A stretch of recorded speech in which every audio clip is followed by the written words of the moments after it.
Les suites de l'ouragan Maria. Après le passage du phénomène en Martinique, de nombreuses routes ont été obstruées. Le déblayage a débuté dès hier, mais ce n'est pas toujours simple et ça demande beaucoup de bras. Le RSMA prête son concours aux collectivités.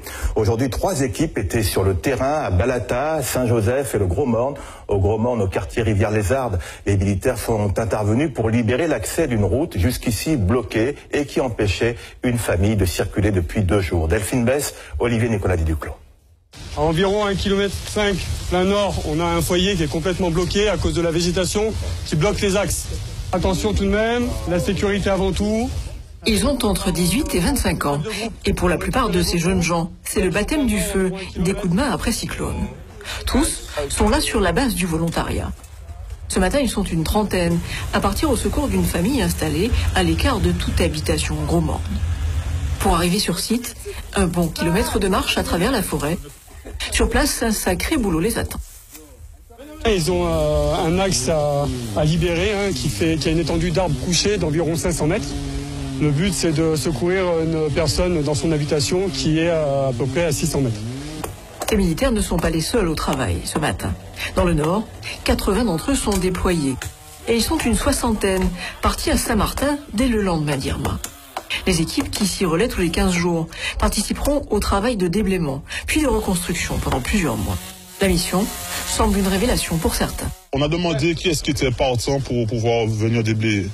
Et tous les stagiaires, techniciens et autres gradés sont venus d'une force généreuse pour pouvoir venir déblayer.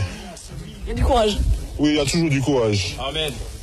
Le RSMA, nous sommes des militaires, nous sommes là pour aider la population, toujours être solidaires. Tout est dans le moral, tout est dans la tête, comme on dit. Effectivement, c'est l'état d'esprit, c'est ça. C'est notre état d'esprit. Le travail, c'est la cohésion entre nous. À la base, ces jeunes gens sont au RSMA pour apprendre un tout autre métier. J'ai par exemple des plombiers, j'ai des mécaniciens, j'ai des gens qui travaillent dans tout ce qui est restauration collective. Ce qui est très gratifiant pour eux, c'est de venir au secours des populations.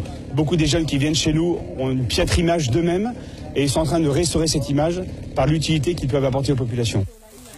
L'agriculteur installé au bout de la route avec son épouse, infirmière, pourra bientôt sortir de chez lui. C'est notre aide qui fait avancer l'homme, qui fait évoluer aussi. Toujours quand on s'entraide, donc on voit toujours à évoluer la société. Ça fait plaisir de les voir ces jeunes gens. C'est très bien. Qui continue toujours. L'accès au domicile et aux terres de l'agriculteur a été rétabli bien plus vite que prévu. La troupe est partie en renfort de ses camarades à Saint-Joseph.